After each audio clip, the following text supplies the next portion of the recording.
প্রাণঘাতী ক্যান্সার নিরাময়ে গুরুত্বপূর্ণ ধাপ রেডিওথেরাপি। মানব শরীরে ক্যান্সার চিহ্নিত করার পর সঠিক স্থানে রেডিওথেরাপি দেওয়াটা একজন চিকিৎসা পদার্থবিদের কাজ, কারণ একমাত্র তারাই পারেন ঠিক জায়গায় ঠিক মাত্রায় রেডিয়েশন পৌঁছে দিতে। জার্মানিতে অন্তত 50,000 মানুষকে চিকিৎসা দিয়ে সুস্থ করেছেন বাংলাদেশি বংশোদ্ভূত চিকিৎসা পদার্থবিদ অধ্যাপক ডক্টর গোলাম আবু জাকারিয়া। জার্মানির আনহাল্ট ইউনিভার্সিটি অব অ্যাপ্লাইড সায়েন্সের ক্লিনিক্যাল ইঞ্জিনিয়ারিং বিভাগে অধ্যাপনা করেছেন তিনি। বাংলাদেশেও চিকিৎসা শাস্ত্রের এই দিকটি জনপ্রিয় করতে রেখেছেন অগ্রণী ভূমিকা। চিকিৎসা পদার্থবিদ্যা আসলে কি, সহজ করে বললেন তিনি। মনে করেন একটা ডাক্তার একটা ক্যান্সারের চিকিৎসা করবে, তার জন্য তো 3টা মোডালিটি আছে, সার্জারি, রেডিওথেরাপি আর কেমোথেরাপি। তো যখন রেডিওথেরাপি করবে এটা একটা রেডিয়েশন দ্বারা, তো রেডিয়েশন তো দেখা যায় না, শোনা যায় না, এর স্বাদ নেই, কিন্তু এটা আবার শরীরে ব্যবহার করছি। এটা যদি শরীরের যেখানে ক্যান্সার সেখানে যদি এটা দিতে পারি তাহলে ক্যান্সারটা আরোগ্য হবে, কিন্তু যেখানে ক্যান্সার নাই সেখানে যদি এটা পড়ে তাহলে কিন্তু আবার ক্যান্সার হবে। একটা অদ্ভুত ব্যাপার না? তো সেই জন্য আমাদেরকে এমনভাবে দিতে হবে যেখানে ক্যান্সার সেখানে, এবং আশেপাশের যে সেলগুলো সবগুলোকে বাঁচাতে হবে।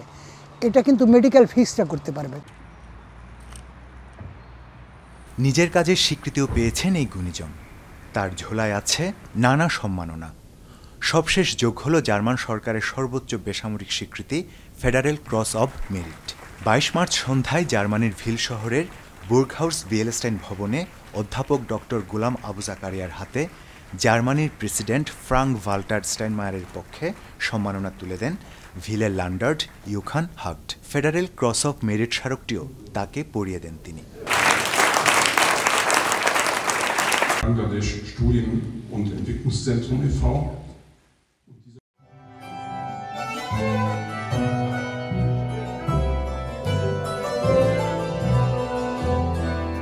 আবু জাকারিয়াকে সম্মান জানাতে সেদিন ব্যস্ত ছিল ভিলবাসী।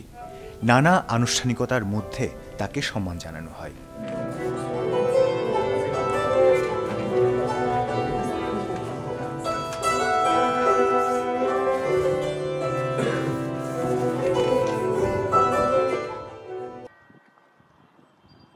বাড়ির কাছে হওয়ায় মাঝে মাঝে ভিল পার্কে আসেন প্রবীণ এই মানুষটি। পার্কের মনোরম পরিবেশে একটু হাঁটাহাঁটি করেন আপন মনে। সেই পার্কের পাশ দিয়ে বয়ে গেছে ছোট্ট ভিল নদী। তার পাড়ে দাঁড়িয়েই কথা হয় তার সঙ্গে। সম্মাননা জয়ের অনুভূতিটা জানালেন ডয়েচে ভেলেকে। আমি অনেক সময় অনেক কাজ করেছি, যেটা আমার প্রফেশন, জার্মানদের নিয়ে বাংলাদেশের বিভিন্ন কাজ, কিন্তু এই প্রাইজটা যে পাবো এটা আমি কোনোদিন চিন্তা করিনি। হ্যাঁ, এই জন্য প্রাইজটা পেয়ে যেন কেমন যেন একটা মনের ভিতর হচ্ছে যে যেভাবে একটা প্রাইজ পেয়ে গেলাম জার্মানিতে।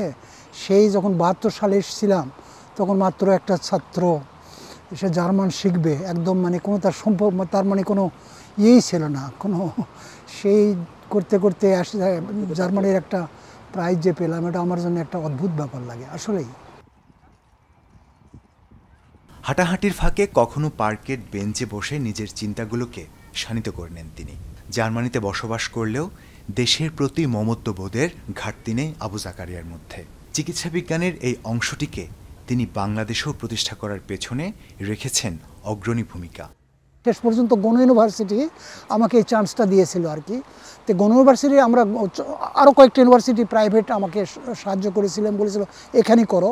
তো আমরা গণ করার জন্য একটা সুবিধা হচ্ছে যে ওখানে জাহাঙ্গীরনগর বিশ্ববিদ্যালয়টা আছে, আবার অ্যাটমিক এনার্জিও আছে।